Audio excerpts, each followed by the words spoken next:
ये बात पाकिस्तानी मीडिया में भी आई है और बाकी मीडिया में भी नशर हुई है, आलमी मीडिया में, कि पाकिस्तान का असलहा, पाकिस्तान का बना हुआ असलहा इसराइल को दिया गया है, किसी वास्ते से गया होगा, ज़ाहिर डायरेक्ट तो नहीं है।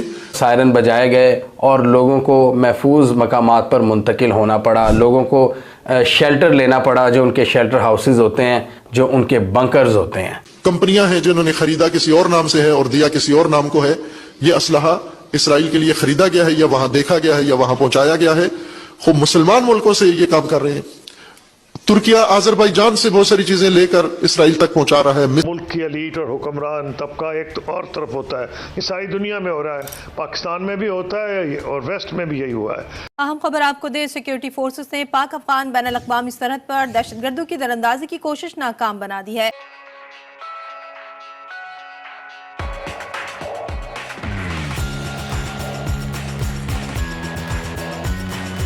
सिर पहुंचा रहा है और वो डिठाई के साथ किसी परवाह के बगैर कत्लेआम में मसरूफ है।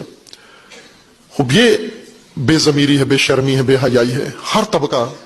और फिर हम अपने धंधों में मसरूफ हो गए, तवज्जो कश्मीर से हटाने के लिए। कहीं क्रिकेट चल रही है, कहीं इंतखाबात हो रहे हैं, कहीं और मशगूलियतें हैं। वो असल अलमिया भूल गए हैं, असल जख्म भूल गए हैं। और ये जुर्म है, ये कमजोरी है हमारी। अब समझ ये नहीं आती कि पाकिस्तानी हथियारों की औकात क्या है। जैसे पाकिस्तान ने अभी ऐलान किया है कि पाकिस्तान ने नई आर्मर्ड व्हीकल बनाई है, locally made anti tank vehicle, कि ये टैंक को फायर करेगी। लेकिन हथियारों का पाकिस्तान का ये आलम है कि एक ढंग की बंदूक तो आज तक बना नहीं सका। ये आपके सामने है किस तरह की बंदूक इन्होंने बनाई है। तो लेट्स सी कि किस तरह का हथियार पाकिस्तान का है जिसको कि पाकिस्तान मार्केट करने की कोशिश कर रहा है। अजीज़ दोस्तों, आमिर तांबा जिसने के सरबजीत को मारा था, भारत के एक इनोसेंट थे, कोई साबित हो चुका था कि वो भारत के कोई टेररिस्ट नहीं है या कोई गलत काम करने नहीं आया था। कुलभूषण यादव के जैसा एक मासूम भारतीय शहरी था जिसको के पकड़ के पाकिस्तान ने जेल में बंद किया हुआ था और वहाँ जेल में आमिर तांबा ने उसको 2013 में मार दिया था। तो आमिर तांबा को अभी लाहौर में इसके घर में घुस के 2 लोगों ने मारा है। पाकिस्तान के जो पपिट प्राइम मिनिस्टर हैं मोहसिन नकवी, जो कि आर्मी के बंदे हैं और आर्मी ने इनको पता नहीं कहाँ से उठा के पिछले 1-1.5 साल से पाकिस्तानियों के मत्थे मारा हुआ है। ये इस वक्त शहबाज शरीफ से ज़्यादा पावरफुल आदमी है और हर चीज़ का फ़ैसला ये कर रहा है। इसने कहा है कि ये जो आमिर तांबा को मारा है, इसमें हमें पूरा सबूत मिले हैं कि भारत इसमें इन्वॉल्व है। अब इसमें सारे हर चीज़ का इन्होंने भारत के ऊपर डाला हुआ है। तो सवाल यहाँ पे ये पैदा होता है, मोहसिन नकवी साहब, पाकिस्तानी अथॉरिटीज़, पाकिस्तान की आर्मी के चीफ, कि अगर भारत की रो इतना दनदनाता फिर रही है तो आप लोग किस काम के हो, आप लोग क्या कर रहे हो, और आप लोगों की सारी चीज़ें कहाँ गई, सिक्योरिटी की और दूसरी चीज़ें। तो अब उसमें यह है कि इन हालात में जब बाइडन का अपना इलेक्शन हो रहा है और जो की स्टेट्स हैं उसमें सिर्फ अरब मुस्लिम्स ही नहीं, अरब्स और मुस्लिम नहीं हैं, उनके अलावा भी बहुत से लोग ऐसे हैं जहां बाइडन से वो इतने नाराज़ हैं, उनकी जो पॉलिसी रही है इसके ऊपर गज़ा पे, कि कई लोगों ने तो उनकी बड़ी डरावनी किस्म के पोस्टर्स लगाए थे जेनोसाइड के नाम से। तो मैं नहीं समझता कि प्रेसिडेंट बाइडन को ये सूट करता है कि वो चाहेंगे। अब इजराइल जो है, हाँ, नेतन्याहू को इस लिहाज से सूट करता है कि उनके पास 2 ही मकाम है, जेल या वज़ीर आज़म का घर। He has to either be in Prime Minister's house or he has to go to jail. बड़ी देर से जेल उनका मुंतज़िर है क्योंकि उन पे करप्शन के बहुत से चार्जेस हैं। इस जंग ने उनको एक नेशनल लीडर के तौर पर उभारा है और क्योंकि वो उनके बहुत से वहाँ हॉस्टेजेस हैं हमास के पास, जिसके नाम जो आज मुसीबत भी बनी हुई है नेतन्याहू के लिए। लेकिन इन हालात में जबकि उनका अपना पब्लिक ओपिनियन डिवाइडेड है, अगर वो हमला करते हैं तो एक बात क्लियर है कि ईरान का इससे बड़ा जवाब आएगा। अब ये कह देना कि जी ये जो था इसका तो फ़र्क ही नहीं पड़ा, ये तो बिल्कुल कुछ नहीं हुआ, 99% रोक लिए गए।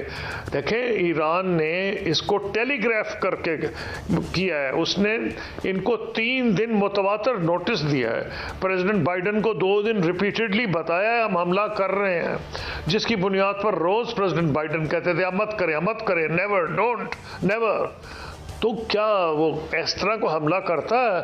बता के ईरान नहीं चाहता था। ईरान का मकसद था एक डेमोन्स्ट्रेशन, और डेमोन्स्ट्रेशन उन्होंने ये किया है कि 3000 के करीब प्रोजेक्टाइल्स, जिसमें मिसाइल्स भी हैं और उसके अंदर क्रूज मिसाइल्स हैं, बैलिस्टिक मिसाइल्स हैं, ड्रोन्स हैं। उन्होंने ये साबित किया है कि वो ये कैपेसिटी रखते हैं। और नंबर 2, अगर एक ऐसी पावर, या आज मैं आर्टिकल भी पढ़ रहा था न्यूयॉर्क टाइम्स में, उसमें जनरल वोटेल को कोट किया गया है, जो के सेंट्रल कमांड के हेड थे। उन्होंने कहा है एक ऐसा मुल्क जिसकी डेमोन्स्ट्रेटेड डिजायर है फॉर न्यूक्लियर वेपन्स, वो सिर्फ अपने प्रोजेक्टाइल्स वहां पहुंचा ही दे, ये खतरा है इसराइल के लिए। अब पॉइंट यह है कि लेकिन उन्होंने अब के बिल्कुल क्लियर किया है कि वो मकसद उनका इसराइल में कत्लो गारत नहीं था, जैसे कि इसराइल का है इन गजा। लेकिन फिर ये मैं यही कहूँगा कि वो अपने आप को जेल से बाहर रखने की खातर सब कुछ कर जाने के वो फिर काबिल होंगे, मैं यही कह सकता हूँ। और मैं क्या कह सकता हूँ? अच्छा कसूरी साहब, कल एक और मेरे साथ ईरानियन जर्नलिस्ट भी थे, ये मैंने खबर उनसे सुनी अपने टीवी शो पे। यानी ईरान ने क्या ये भी थ्रेट किया है कि in the event of any attack, जो फ़िज़ाई हदूद इस्तेमाल होगी जिन मुल्कों की, उनको भी हम एक लेजिटिमेट टारगेट समझेंगे। तो that can be a very dangerous message to the, आप जानते हैं वहाँ तो जो आयरन डोम तो हर किसी के पास नहीं है, तो ये भी उसके प्लान में शामिल है उसमें, और इसका क्या नतीजा हो सकता है?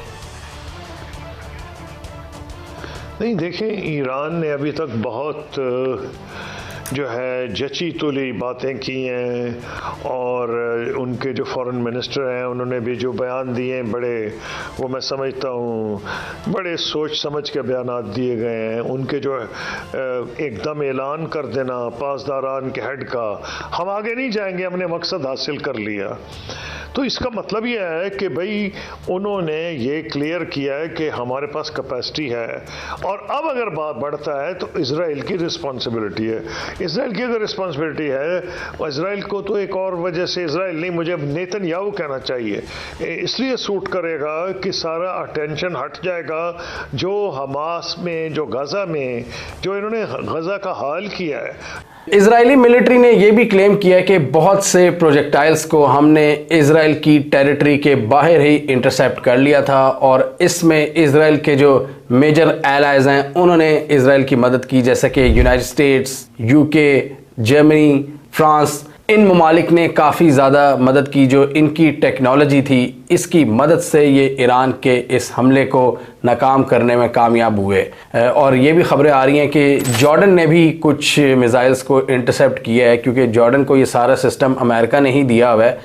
इसके करीब है, इजराइल के करीब है ये जॉर्डन का ये पूरा कंट्री। कुछ एयर डिफेंस सिस्टम सऊदी अरब को भी दिए हुए हैं, लेकिन इस पूरे मिशन में जॉर्डन ने भी एक अपना किरदार अदा किया है इजराइल को डिफेंड करने में।